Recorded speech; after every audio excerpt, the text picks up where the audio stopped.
നമസ്കാരം. Fast news ആരംഭിക്കുന്നു. ഗൺമാൻമാരുടെ വിവാദ രക്ഷാപ്രവർത്തന കേസിൽ പുതിയ റിപ്പോർട്ട് കോടതിയിൽ സംബന്ധിച്ച SIT വധശ്രമ വകുപ്പ് ചേർത്തത് എന്തിനാണെന്ന് കോടതി.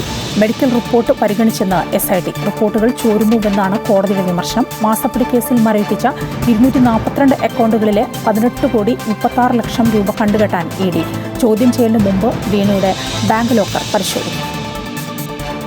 സഹോദരി ഭർത്താവിനെ പേഴ്സണൽ സ്റ്റാഫിൽ ഉൾപ്പെടുത്തിയതിൽ മന്ത്രി സണ്ണി ജോസഫിന് KPCC നേതൃയോഗത്തിൽ വിമർശനം. കരുതലോടെ വേണമായിരുന്നു തീരുമാനമെന്നും വിവാദങ്ങൾക്ക് ഇടവരുത്തിയത് ശരിയായില്ലെന്നും നേതാക്കൾ യോഗത്തിൽ വിമർശിച്ചു. ബന്ധുനിയമനത്തിൽ പുനഃപരിശോധന വേണ്ടെന്ന് KPCC ഭാരവാഹി യോഗത്തിൽ തീരുമാനം. MR അജിത് കുമാറിനെ ബെപ്കോ CMD പദവിയിൽ നിന്ന് മാറ്റണമെന്നാവശ്യപ്പെട്ട് എക്സൈസ് മന്ത്രി M. ലിജു. വകുപ്പിന്റെ സുതാര്യത ഉറപ്പാക്കാൻ മറ്റൊരു ഉദ്യോഗസ്ഥനെ നിയമിക്കണമെന്ന് മുഖ്യമന്ത്രിയോടാണ് എക്സൈസ് മന്ത്രി ആവശ്യപ്പെട്ടിരിക്കുന്നത്. പദവിയിൽ നിന്ന് മാറ്റുമെന്ന മുന്നറിയിപ്പുള്ളതിനാൽ നേരത്തെ തന്നെ ബെപ്കോയുടെ ദൈനംദിന കാര്യങ്ങളിൽ ഇടപെടാതെ മാറി നിൽക്കുകയാണ് MR അജിത് കുമാർ. പെരുവനൂരിൽ CPM തിരിച്ചടി. നേതാക്കൾക്കെതിരെ പ്രഥമ ദൃഷ്ട്യാ തെളിവുണ്ടെന്ന് കോടതി. 28 പ്രതികൾക്ക് സമൻസ് അയച്ചു. ജൂലൈ 4-ന് കേസ് പരിഗണിക്കുമ്പോൾ പ്രതികൾ നേരിട്ട് ഹാജരാകണമെന്നാണ് നിർദ്ദേശം. AC മൊയ്തീനും K. രാധാകൃഷ്ണനും MM വർഗീസും വിചാരണ നേരിടണം. PM ശ്രീയിൽ പെട്ടെന്ന് തീരുമാനമെടുക്കാനാവില്ലെന്ന് വിദ്യാഭ്യാസ മന്ത്രി N. ഷംസുദ്ദീൻ. കഴിഞ്ഞ സർക്കാർ പദ്ധതിയിൽ ഒപ്പിട്ട് പണം വാങ്ങിയിട്ടുണ്ടെന്നും മന്ത്രി കോഴിക്കോട് പറഞ്ഞു. സാമ്പത്തിക കാര്യങ്ങൾ പരിശോധിച്ച് തീരുമാനമെടുക്കുമെന്നും മന്ത്രി അറിയിച്ചു. കേന്ദ്രമന്ത്രിയിൽ കോക്രോച്ച് ജനതാ പാർട്ടിയുടെ പ്രതിഷേധം.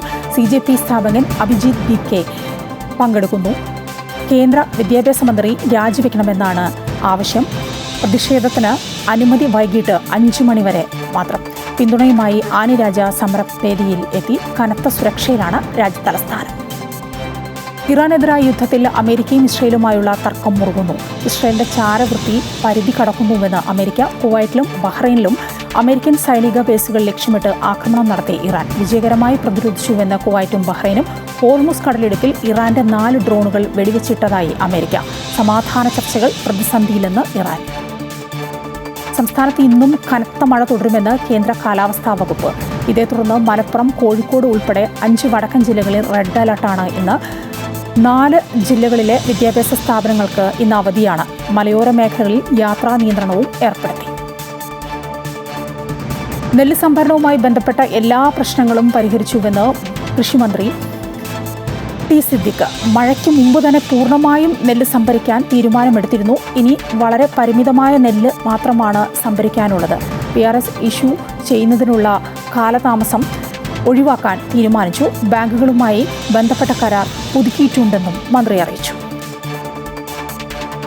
പാലാ നഗരസഭാ ഭരണസമിതിയിൽ പൊട്ടിത്തെറി. കോൺഗ്രസ് കൗൺസിലറെ ചെയർപേഴ്സൺ ദിയ ബിനുവിന്റെ പിതാവും കൗൺസിലറുമായ ബിനു പുളിക്കകണ്ടം കയ്യേറ്റം ചെയ്തതായി പരാതി. നഗരസഭാ ഭരണപക്ഷ പാർലമെന്ററി പാർട്ടി യോഗത്തിന് ഇടയായിരുന്നു സംഭവം. കൊട്ടാരമാറ്റത്തെ ഓട്ടോറിക്ഷ സ്റ്റാൻഡുമായി ബന്ധപ്പെട്ട വിഷയത്തിലെ തർക്കത്തിനിടെയായിരുന്നു സംഭവം ഉണ്ടായത്.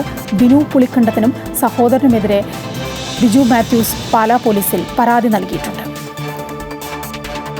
നോർവേ ചെസ് കിരീടം നേടുന്ന ആദ്യ ഇന്ത്യൻ താരമെന്ന റെക്കോർഡ് സ്വന്തമാക്കി R. പ്രജ്ഞാനന്ദ. ഓസ്ലോയിൽ നടന്ന ടൂർണമെന്റിന്റെ അവസാന ഘട്ടത്തിലെ അവിശ്വസനീയ മുന്നേറ്റത്തിനൊടുവിലാണ് താരത്തിന്റെ അഭിമാന നേട്ടം. അവസാന റൗണ്ടിൽ ജർമ്മനിയുടെ വിൻസെന്റ് കീമറെ പരാജയപ്പെടുത്തിയാണ് പ്രജ്ഞാനന്ദ കിരീടത്തിൽ മുത്തമിട്ടത്. ഫാസ്റ്റ് ന്യൂസ് പൂർണ്ണമാവുകയാണ്. നമസ്കാരം.